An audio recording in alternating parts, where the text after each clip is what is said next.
Hi again, welcome to another video, and this is an update video. I'll just show you a few things around the unit. I have been working on the camper today because it's been raining all day, so I can't do any day job because it's just so wet out there. So I've done a bit of welding on the camper. You won't see that. I'll do an overview of that in a separate video of the camper, but there may be a few other little bits of welding and I'll see if I can film that. I just want to get through the camper project quick. I don't want to mess around. It's something I'm not really too interested in working on, to be honest. I just want to get it done and get it out and get back onto the Subaru Polo or the VW T4, which I much prefer to be working on. Preferably the Subaru, but I'm not sure what order they're going to go. But anyway, we'll have a look around and see what's going on. Quite full in here. So yeah, I'll turn you around and we'll go from there. So firstly, the camper's jacked up, and like I said, it's going to be a separate video of this, just odd little bits and pieces I do on it and an overview, and I've got to do the brakes and that, they're still to do, but I've just been doing some welding underneath the inner sort of seal up round there and a little bit on the end there, but like I said, I'll show that in a separate video. So now we'll move on to the Volkswagen Polo bread van. In the last video of this, I think I ended it when I welded this bottom part of the ceiling and I joined it there. Well, as you can see now, there's filler in there and I got the shape quite good. I'm quite pleased with that, and it's all good up in there now, as you saw in that last video if you watched it. If not, go back and you can watch me weld this bottom piece in. Also, before I did a video on that there, and that hasn't been filled yet, as you can see, but yeah, that's all in good shape. It just needs to be filled. I've got to put the fuel tank back on. I've got to get some Hammerite to paint it. I have gone over it in red oxide spray. So yeah, I just got to spray over that with some Hammerite and get that back on the car. But before I do that, I'm going to probably stone chip underneath where the fuel tank goes first. So that's all neat and tidy and yeah, good to go really. So yeah, I hope you're back on this quite soon. I can't move at the moment because there's no fuel tank on it. So yeah, that's a bit stuck there.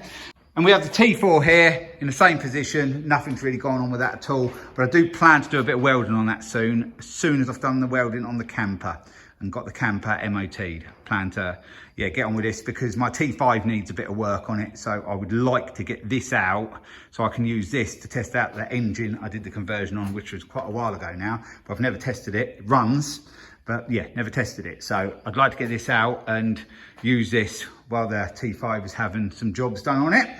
There's a few other little bits and pieces around here I've got. There's a little Piaggio zip there that was just got to sell. So yeah, that's a tidy little one that is.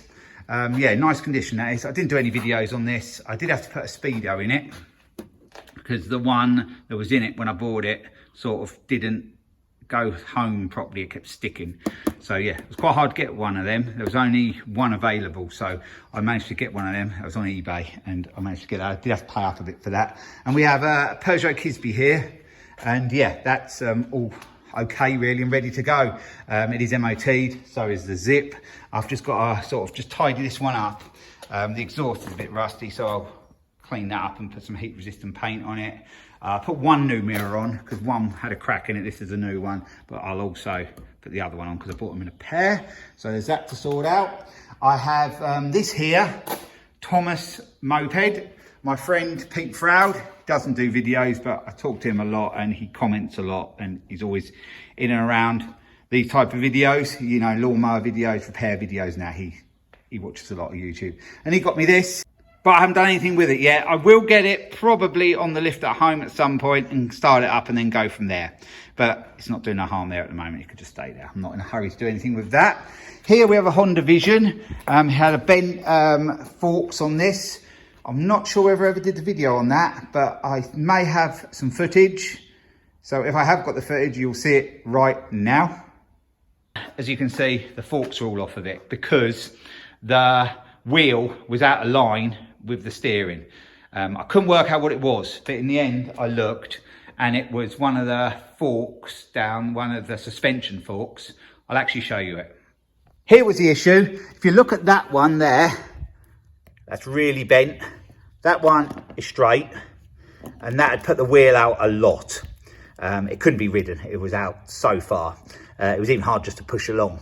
As you can see, that fork was quite bent. So it's all straight now. I've got the piece of plastic for there. Quite hard to find actually, because they didn't make this model for that long.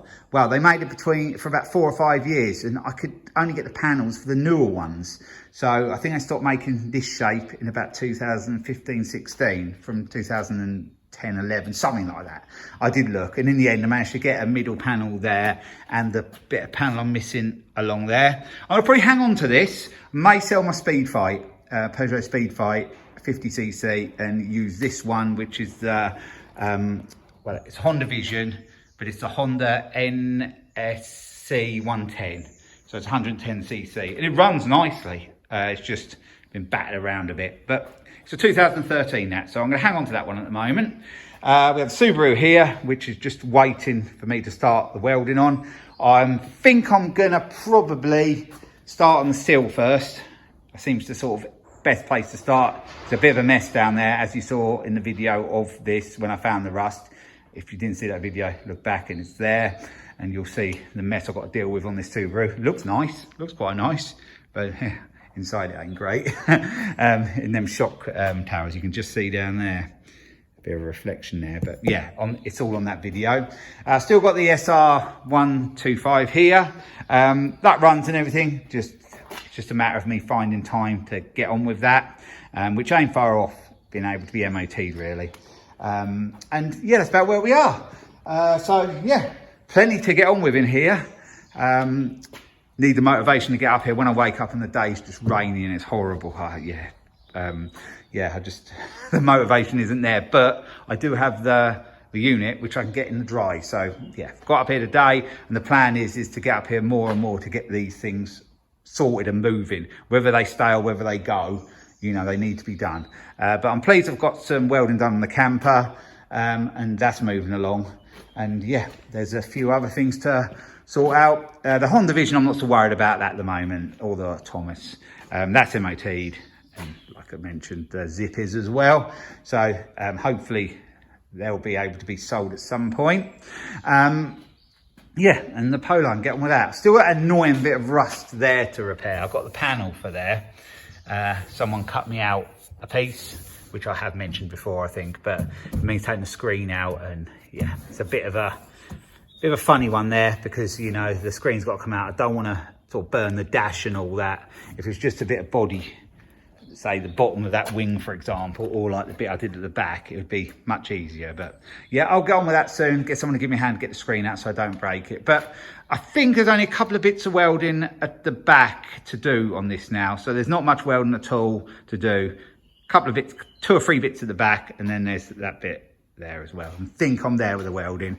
Not too worried about the bodywork. Well, getting it in top coat. I'll get it in some Leclerc primer, and that will protect it. After a lot of hassle, if you remember back when I did the videos, I got it running pretty good, but I still think it's running a bit fast. So I've just got to investigate that when I have the tank back on and I have it up and running. Which I'll be doing quite soon, because I do need the tank back on it. It's just no good how it is at the moment, because it needs to be able to be moved. But I'm certainly not going to get bored. I've got plenty to get on with. So I just thought I'd do this quick update just to sort of show you what's going on in the unit. And there's a few bits going on in the shed at home as well, but nothing too much in there. There's one thing actually, I'll tell you about that on another video. But for this video, I'm going to leave it here. So thanks for watching, and I'll be along with another video again soon. So bye for now.